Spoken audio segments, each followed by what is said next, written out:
जो टॉपिक है वो है आशीष नंदी। आशीष नंदी एक प्रमुख भारतीय राजनीतिक, मनोवैज्ञानिक, सामाजिक सिद्धांतकार और सांस्कृतिक आलोचक हैं। उनका जन्म 13 मई 1937 को भागलपुर बिहार में हुआ था। उन्होंने नागपुर विश्वविद्यालय से समाजशास्त्र में स्नातकोत्तर की। तो देखो आशीष नंदी सोशियोलॉजी का स्टूडेंट है और हम पॉल साइंस पढ़ते हैं, तो इंटरडिसिप्लिनरी ज्ञान है। आगे बोलो। शाबाश। और गुजरात विश्वविद्यालय से पीएचडी की डिग्री प्राप्त की। वह दिल्ली स्थित centre for the study of developing societies के पूर्व निदेशक रह चुके हैं और वर्तमान में वहाँ वरिष्ठ मादक फेलो के रूप में कार्यरत हैं। आशीष नंदी ने उपनिवेशवाद, आधुनिकता, धर्मनिरपेक्षता, हिंदुत्व, विज्ञान और विकास जैसे विषयों पर गहन विश्लेषण प्रस्तुत किया है। सॉरी मैम, एक बार फिर से बोलेंगे। बहुत कौन कौन से विषय बोलो फिर से, ब्यूटीफुल। उपनिवेशवाद, देखो मतलब कॉलोनियलिज्म का क्या इम्पैक्ट पड़ा भारत पे, है ना। दूसरा बेटे, आधुनिकता, मॉडर्निटी का क्या असर पड़ा, धर्मनिरपेक्षता, सेकुलरिज्म पे लिखा है, और हिंदुत्व, गुड, और विज्ञान और विकास, साइंस और डेवलपमेंट। ब्यूटीफुल बेटा। अब उनकी रचनाएं भारतीय समाज, राजनीति और संस्कृति की जटिलताओं को समझने में महत्वपूर्ण योगदान देते हैं। उनकी कुछ प्रमुख पुस्तकें निम्नलिखित हैं। The intimate enemy, loss and recovery of self under colonialism, ये उन्होंने 1983 में लिखी। इस पुस्तक में नंदी ने उपनिवेशवाद के मनोवैज्ञानिक प्रभावों का विश्लेषण किया है, जिसमें उन्होंने दिखाया है कि कैसे उपनिवेशवाद ने उपनिवेशित और उपनिवेशकों दोनों की आत्म छवि को प्रभावित किया। दूसरी उनकी, रुको, एक कब लिखी किताब बिटिया, फिर तंग कर रहा हूँ। 1983। देखो इसमें ये किससे प्रभावित है। एडवर्ड, एक बंदा था एडवर्ड सैड, जिसने किताब लिखी थी ओरिएंटलिज्म। पता नहीं अभी आप छोटे हैं पर आपको आएगा आगे। और दूसरा थे फ्रेंच फैनन, जिन्होंने डार्क स्किन और वाइट मास्क लिखी थी। उन्होंने भी उपनिवेशवाद के मानव पर पड़ने वाले साइकोलॉजिकल इम्पैक्ट की बात की थी। तो अपना भाई आशीष नंदी भी उसी कॉन्टेक्स्ट में यहाँ भारत के संदर्भ में लिखता है। आगे बोलो बेटा। साहब, उनकी दूसरी बुक है alternative science, creativity and authenticity in two Indian scientist. ये उन्होंने 1980 में लिखी। फिर से बोलो बेटा, बहुत अच्छी किताब है। Alternative science, creativity and authenticity in two Indian scientist. वाह, आगे बोलो। साहब, यह पुस्तक दो भारतीय वैज्ञानिकों की रचनात्मकता और प्रामाणिकता की खोज करती है, जो मुख्य धारा के वैज्ञानिक दृष्टिकोणों से भिन्न है। तीसरी उनकी बुक है द स्वैगेज, Freud and other essays in possible and retrievable. दिखाओ बेटा, कौन सा तीसरा कौन सा पढ़ रहे हैं आप। द सैवेज, फ्रूड होती दुश्मनी, other essays of possible and retrievable selfs. अच्छा ठीक है, आगे बोलो। ये उन्होंने 1995 में लिखी। इस संग्रह में नंदी ने पश्चिमी मनोविज्ञान और सांस्कृतिक आत्म छवियों की आलोचना की है, जिसमें उन्होंने वैकल्पिक और पुनः प्राप्त की जा सकने वाली आत्माओं की खोज की है। गुड। चौथी उनकी बुक है the tau of cricket on games of destiny and the destiny of games. यह उन्होंने 1989 में लिखी। इस पुस्तक में नंदी ने क्रिकेट के माध्यम से भारतीय समाज और संस्कृति की गहराई से पड़ताल की है, जिसमें उन्होंने खेल को भाग्य और नियति के प्रतीक के रूप में प्रस्तुत किया है। वाह। पांचवी उनकी बुक है tradition, tyranny and utopia, essays in the politics of awareness. Tradition, tyranny and utopia. Tradition हुआ परंपरा, टिरेनी हुई तानाशाही, यूटोपिया हुआ कल्पना, राम राज्य। शाबाश। यह उन्होंने 1987 में लिखी। इस संग्रह में नंदी ने परंपराओं, अत्याचारों और यूटोपियाई विचारों के माध्यम से राजनीतिक चेतना की जटिलताओं का विश्लेषण किया है। वाह। आशीष नंदी को 2007 में फुकुओका एशियन कल्चर प्राइज और 2019 में हांस किलियन पुरस्कार से सम्मानित किया गया है। 2008 में उन्हें फॉरेन पॉलिसी पत्रिका द्वारा विश्व के शीर्ष 100 सार्वजनिक बुद्धिजीवियों में शामिल किया गया था। वाह। आशीष नंदी का भारतीय राजनीति में योगदान पारंपरिक राजनीति विश्लेषण से अलग और कहीं अधिक गहराई लिए हुए है। वे राजनीति को केवल संस्थाओं और नीतियों के स्तर पर नहीं बल्कि समाज की संस्कृति, मानस, इतिहास और नैतिकता के संदर्भ में समझते हैं। उनके प्रमुख योगदान निम्नलिखित हैं। राजनीति का मनोवैज्ञानिक और सांस्कृतिक विश्लेषण। रुको, मतलब भारत की राजनीति का मनोवैज्ञानिक और सांस्कृतिक विश्लेषण किसने किया है? आशीष नंदी ने। आगे बोलिए। नंदी भारतीय राजनीति को मनोवैज्ञानिक दृष्टिकोण से देखने वाले गिने चुने विचारकों में से एक हैं। उन्होंने यह दिखाया कि कैसे राजनीतिक सत्ता, हिंसा और विकास जैसे विचार समाज के सांस्कृतिक और मनोवैज्ञानिक ढांचों से गहराई से जुड़े होते हैं। उदाहरण द इंटीमेट एनिमी में उन्होंने यह तर्क दिया कि उपनिवेशवाद ने भारतीयों की आत्म छवि और राजनीतिक चेतना को ही बदल डाला। नंबर 2, आधुनिकता और विकास की आलोचना। नंदी आधुनिक पश्चिमी विचारों की आलोचना करते हैं, खासकर जब वे भारत पर थोपे जाते हैं। उन्होंने विकास को एक नए उपनिवेशवाद के रूप में देखा है जो परंपरागत जीवन शैली को खत्म करता है और असमानता बढ़ाता है। नंबर 3, धर्म और सेक्युलरिज्म पर। एक मिनट रुको बेटा, यही मैं पकड़ डालता हूँ एक, आप बच्चे चेक करना। मुझे लगता है ये आशीष नंदी थे या कि और विचारक था जिसने नेहरू के 5 ईयर प्लान की आलोचना की थी। वो बोलता था कि ये जो 5 ईयर प्लान है ना, ये भी एक तरह का पॉलिटिक्स है। कहने के तो बड़ी सेकुलर बात है कि देखो जी, हम प्लान बनाएंगे और देश का विकास करेंगे, पर इसका मतलब ये है कि दिल्ली में बैठ के प्लान बनेगा, जो हिमाचल में बैठे हैं, अरुणाचल में बैठे हैं, हरियाणा में बैठे हैं, तुम छोले खाओ, तुमको जो हम बोलेंगे उस हिसाब से तुम्हारा प्लान बनेगा। मतलब इनडायरेक्टली लोगों से उनका अपना प्लान बनाने की शक्ति को क्या कर लिया गया? छीन लिया गया। ऐसा है। इसने कहा कि कोई और विचारक था, इसने बोला था कि प्लानिंग भी एक तरह का पॉलिटिक्स था। ठीक है, तो ये था कि कोई और विचारक था। बताना, आगे बोलो बेटिया, शाबाश। आशीष नंदी धर्मनिरपेक्षता के पश्चिमी मॉडल की सीधी आलोचना करते हैं। गुड। उनके अनुसार भारत में धर्म को दमन करने की बजाय समझने और संवाद के माध्यम से जगह देने की जरूरत है। ब्यूटीफुल। हाशिए के लोगों के पक्ष में दृष्टिकोण। नंदी ने दलितों, आदिवासियों, ग्रामीणों और पारंपरिक कारीगरों की ज्ञान प्रणाली, संस्कृति और राजनीतिक समझ को भी राजनीतिक विमर्श में लाने की कोशिश की। रुको, देखो सेकुलरिज्म के बारे में पहला समझदार आदमी आया। इससे पहले अजीत वनिक क्या बोल रहा था? और सख्त सेकुलरिज्म की जरूरत है तब इंडिया कामयाब होगा। अरे झंडू, ये सेकुलरिज्म लाया कहाँ से तुमने? वेस्ट से। वहाँ क्या होता था क्रिश्चियनिटी में कि अगर तुम पोप को नहीं मानते, तुम कैथोलिक प्रोटेस्टेंट हो, तुमको जला देंगे। ये होता था वहाँ कि जो आपका मजहब नहीं है तो आप जी नहीं सकते। ठीक है, भारत में ऐसा नहीं होता बेटा। बौद्ध है, सिख है, जो अपना अपना तरीका है। डिबेट होती थी, शंकराचार्य और बौद्ध की डिबेट हुई, जो जीता उसको लोगों ने माना। ठीक है ना, तलवार से नहीं धर्म बदलते। मतलब पहली बात, जो धर्म है वो रिलीजन नहीं है, वो उसको मजहब बोल सकते हैं आप या पंथ बोल सकते हैं, पूजा करने का तरीका। धर्म का मतलब होता है नैतिक नियम, परंपरा। बोलते मेरी माँ का, मैं माँ हूँ, मेरा क्या धर्म है, पिता हूँ, मेरा क्या धर्म है। ये कोई मंदिर जहाँ थोड़ी धर्म होता।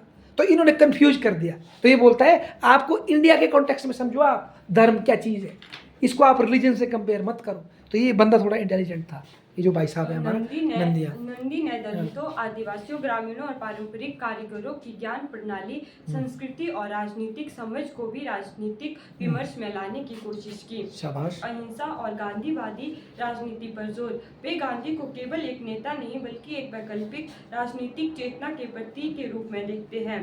नंदी के अनुसार गांधी की अहिंसक राजनीति आज की सत्ता केंद्रित राजनीति का एक सार्थक विकल्प हो सकती है। रुको, गांधी बेसिकली, मैडम ठीक बोल रहे, डिसेंट्रलाइजेशन के पक्ष में थे। अगर आपने उनकी किताब हिंद स्वराज पढ़ी होगी, वो बोलता था, देखो उस दिन बात की थी ना, आप लोगों से तो बात की थी, मैं एंटीमेट एनिमी बता रहा था आपको कि भाई राम रावण को मारा, ये कोई बड़ी बात नहीं है। लड़ाई में दो जीतते, एक जीतता ही है।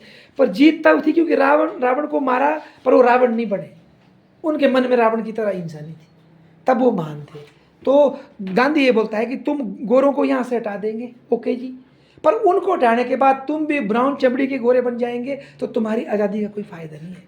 ये गांधी ने कहा हिंद स्वराज में कि अगर हमारा मकसद सिर्फ ये है कि गोरा हट जाए, बाकी उसके सारे जो ताकत के इंस्ट्रूमेंट है वो चलते रहे, तो भैया उससे तो गोरे यहीं रह ले, कम से कम वो ओरिजिनल तो है। पर हुआ क्या, गोरे हमने भगा दिए, पर ब्राउन चमड़ी के साहब आ गए, और वो सारी पुलिस, सारा प्रशासन हमने रखा, जिसने पहले गरीबों का क्या क्या चूसा, खून चूसा, और वो आज भी चूसता है। ठीक है ना, तो मतलब राज तो बदला, पर आत्मा नहीं बदली। तो गांधी कहते थे कि गांव सशक्त हो, लोग एम्पावर हो, लोगों की मैक्सिमम जरूरतें उनके अपने स्तर पर हो, न्याय जो है उनकी भाषा में मिले। 70 साल हो गए साढ़े, न्याय किस में मिल रहा है? इंग्लिश में। कितने लोगों को इंग्लिश आती है? और न्याय के पैसे मिलते हैं। वकील साहब को 5 लाख लाओ, 10 लाख लाओ, तब न्याय मिलेगा, अदरवाइज रोज आके न्याय नहीं मिलेगा। तो ये कैसा न्याय है? तो गांधी जी ऐसा चाहते थे। तो ये बोलता है गांधी को अगर आप फॉलो करेंगे, सही मायनों में आप एक अल्टरनेटिव चीज़ को देखेंगे। जैसे फॉर एग्जांपल देखो, हमने ग्रीन रेवोल्यूशन किया, बड़े लालच में कि खूब अनाज होगा, और आज देखो जहाँ ग्रीन रेवोल्यूशन हुआ बेटा, वहाँ लोग बर्बाद हो गए, कैंसर हो गया लोगों को, खेत सड़ गए उनके, पानी सूख गया, जमीन को लूटा उन्होंने एक्स्ट्रा पैदा करने के चक्कर में, आज जिम्मी बंजर हो गई वहाँ पर। तो गांधी बोलते थे इस धरती में हर बंदे की जरूरत के लिए क्या है? काफ़ी है, पर एक बंदे की लालच भी धरती पूरा नहीं कर सकती। तो मतलब ये बोलते गांधी एक अल्टरनेटिव सोच है आज के ज़माने में, पोस्ट मॉडर्निस्ट विचार रखे। आगे बोलो। आशीष नंदी ने भारतीय राजनीति को एक मानव केंद्रित, नैतिक और सांस्कृतिक प्रक्रिया के रूप में देखने की दृष्टि दी। उन्होंने यह दिखाया कि सत्ता और नीतियां केवल बाहरी तंत्र नहीं होते, वे लोगों के सोचने, जीने और एक दूसरे के तरीकों से गहराई से जुड़ी होती हैं। अब हम बात करते हैं the intimate enemy, loss and recovery of self under colonialism. Ashis Nandy की सबसे प्रसिद्ध और प्रभावशाली पुस्तकों में से एक है। यह पहली बार 1983 में प्रकाशित हुई थी और यह भारत में उपनिवेशवाद के मनोवैज्ञानिक और सांस्कृतिक प्रभावों की पड़ताल करती है। मुख्य विषय और तर्क। उपनिवेशवाद केवल राजनीतिक आर्थिक शोषण नहीं है, यह एक मानसिक प्रक्रिया है। नंदी का तर्क है कि ब्रिटिश उपनिवेशवाद ने भारतीयों की आत्म छवि, सोचने के ढंग और आत्म सम्मान को गहराई से प्रभावित किया है। यह बाहरी दुश्मन नहीं था, बल्कि एक घरेलू दुश्मन बन गया, यानी हमारे मन के भीतर घुस गया। दो तरह के आत्म विनाश। उपनिवेशकों, ब्रिटिशों ने अपने भीतर के मानवीय मूल्यों और जटिलताओं को खो दिया। उपनिवेशितों, भारतीयों ने अपनी परंपराएं, आत्मविश्वास और स्वायत्त सोच खो दी। उन्होंने उपनिवेशों की नकल करना शुरू कर दिया। रुको, क्या कारण है भारत से जो अमीर घर के बच्चे होते हैं वो विदेश पढ़ने जाते हैं? पता है आपको? भारत से इतने बच्चे पढ़ने जाते हैं विदेश में, कहीं नहीं जाते, ऑस्ट्रेलिया, इंग्लैंड, अमेरिका, वहाँ पर कई बार मारते भी हैं उनको, तब भी सारे वहीं जाते हैं। कारण क्या है? और क्या कारण है हमारे कुल्लू में लोग अपने बच्चों को, कोई फादर मदर स्कूल है, कॉन्वेंट स्कूल है, उसमें क्यों पढ़ना चाहते हैं? कुल्लू में नहीं, शिमला में, सब जगह सबसे महंगे क्यों है वो स्कूल? क्योंकि वो अंग्रेज टाइम की एक देन है कि अच्छी इंग्लिश बोलना सीख जाएगा हमारा बच्चा तो कामयाब जीवन में हो जाएगा, है ना। वो जो सोचिए उस टाइम, मतलब वो तो चले गए अंग्रेज, तो अब तो नहीं है ना, बल्कि हमारे माइंड में चली गई ये चीज़। ये बोल रहा है, आगे बोलो। शाबाश। उपनिवेशवाद केवल हिंसा या शासन द्वारा नहीं आया, बल्कि शिक्षा, भाषा, कानून और सभ्यता के नाम पर भारतीय मानस को बदला गया। ब्यूटीफुल। शिक्षा, कानून और बोलो भाषा, बिल्कुल सभ्यता। ब्यूटीफुल। सभ्यता हुआ कैसे पहनते हो, कैसे उठते हो, कैसे खाते हो, वो गुड। आगे बोलो। इस पुस्तक का उद्देश्य यह दिखाना कि उपनिवेशवाद एक अंदरूनी दुश्मन बन गया है और स्वतंत्रता केवल राजनीतिक नहीं, मानसिक भी होनी चाहिए। आज भी जब भारत पश्चिमी विचारों, जीवन शैली और विकास की अंधी नकल करता है, नंदी की यह किताब हमें आत्मचिंतन करने के लिए मजबूर करती है। हम क्या खो रहे हैं और क्या सचमुच आगे बढ़ रहे हैं। अब हम द इंटीमेट एनिमी का एक महत्वपूर्ण अंश और उसकी व्याख्या करते हैं। उपनिवेशी विजय जितनी राजनीतिक थी उतनी ही मानसिक भी थी। उसने जमीन पर अधिकार करने से पहले लोगों के मन पर अधिकार कर लिया था। इस वाक्य में नंदी यह बता रहे हैं कि उपनिवेशवाद केवल तलवार, सेना और कानून में नहीं आया, वह लोगों की सोच और आत्मा में उतर गया। उपनिवेशी सत्ता ने भारतीयों को यह यकीन दिला दिया कि वे कमजोर, पिछड़े और अयोग्य हैं। उन्हें सभ्य बनने के लिए पश्चिमी शिक्षा, अंग्रेजी भाषा और ब्रिटिश मूल्यों को अपनाना चाहिए। इसका नतीजा यह हुआ कि भारतीयों ने अपने ज्ञान, संस्कृति, भाषा और परंपराओं से दूरी बना ली। उन्होंने अपने भीतर एक छोटा अंग्रेज पैदा कर लिया और वही बना इंटीमेट एनिमी। तो आज भी हम अक्सर अंग्रेजी बोलने वाले या पश्चिमी जीवन शैली अपनाने वाले को स्मार्ट मानते हैं और अपनी जड़ों को भूलते जा रहे हैं। यह सब उसी आंतरिक उपनिवेश की पहचान है जो अभी भी पूरी तरह मिटा नहीं है। नंदी कहते हैं कि जब तक हम अपनी सोच को उपनिवेश मुक्त नहीं करते, तब तक राजनीतिक स्वतंत्रता अधूरी है। आशीष नंदी की द इंटीमेट एनिमी में कही गई बातें आज के भारत में कैसे दिखाई देती हैं, खासकर शिक्षा, मीडिया और राजनीति में। शिक्षा में उपनिवेश की छाया क्या हो रहा है। स्कूलों और कॉलेजों में अंग्रेजी माध्यम को श्रेष्ठ माना जाता है। भारतीय भाषाओं, खासकर लोक भाषाओं को काम वाला या कमजोर समझा जाता है। भारत का इतिहास भी औपनिवेशिक नज़र से पढ़ाया जाता है, जैसे ब्रिटिश लाए कानून, ट्रेन और सभ्यता। नंदी कहते हैं कि उपनिवेशवाद ने हमारे शिक्षा तंत्र को इस तरह ढाला कि हम अपनी ही संस्कृति को नीचा समझने लगे। यह मानसिक गुलामी का उदाहरण है। मीडिया और लोकप्रिय संस्कृति में मानसिक उपनिवेश क्या हो रहा है। टीवी, फिल्में, वेब सीरीज में अक्सर कूल वही होता है जो पश्चिमी दिखता है। रुको बेटा, अगर कई पुरानी फिल्में देखोगे ना आप, सारी की सारी वेस्ट की फिल्मों की कॉपी है। अब मुझे मिलना, मैं बताऊंगा आपको, सीधी वहाँ से चेपी है और वो आपको दे दी है। और हम उसको, जैसे बाजीगर मूवी है, वो मैंने कुछ दिन पहले एक रील्स में देखी, वो पहले वेस्ट तरह की मूवी वेस्ट में बन चुकी है, उसको चेपा और हमारे यहाँ क्या बन गया, दिल लेके दिल दिया है, सौदा प्यार का किया है, मैं हूँ बाजीगर और हम खुश। वो पूरा सीन वहाँ हुआ है, नकल मारी है उस फिल्म को, कट, कॉपी एंड पेस्ट। चलो बेटा आगे बोलो। जैसे बोलचाल, कपड़े, सोच, भारतीय परंपराएं, बुजुर्गों की भाषा या देसी जीवन शैली को पुराना, धीमा या पिछड़ा दिखाया जाता है। नंदी कहते हैं कि जब हम खुद को मॉडर्न दिखाने के लिए दूसरों की नकल करते हैं तो असल में हम अपने भीतर के दुश्मन को पनपा रहे होते हैं। इससे हमारी आत्म छवि कमजोर होती है। राजनीति और विकास। नेताओं की भाषा में विकास का मतलब होता है मल्टीनेशनल कंपनियां, बड़ी सड़कें, शहरों का विस्तार, लेकिन गांव और पारंपरिक ज्ञान की कोई बात नहीं होती। आदिवासियों, कारीगरों और किसानों की जीविका और संस्कृति को विकास के नाम पर कुचला जा रहा है। नंदी कहते हैं कि यह विकास असल में एक और उपनिवेशवाद है जो अब बाहर से नहीं बल्कि हमारी ही सरकारों और सोच के भीतर से आता है। यह आधुनिकता के नाम पर आत्मा की हत्या करता है। आशीष नंदी के अनुसार हमें चाहिए अपनी परंपराओं और स्थानीय ज्ञान को सम्मान देना, विकास की नई परिभाषा खोजना जो सिर्फ पूंजी या इमारतों की गिनती ना करे बल्कि मानव गरिमा, सामुदायिकता और अहिंसा को केंद्र में रखें। ताली बजाओ भाई के लिए। गुड शब्द।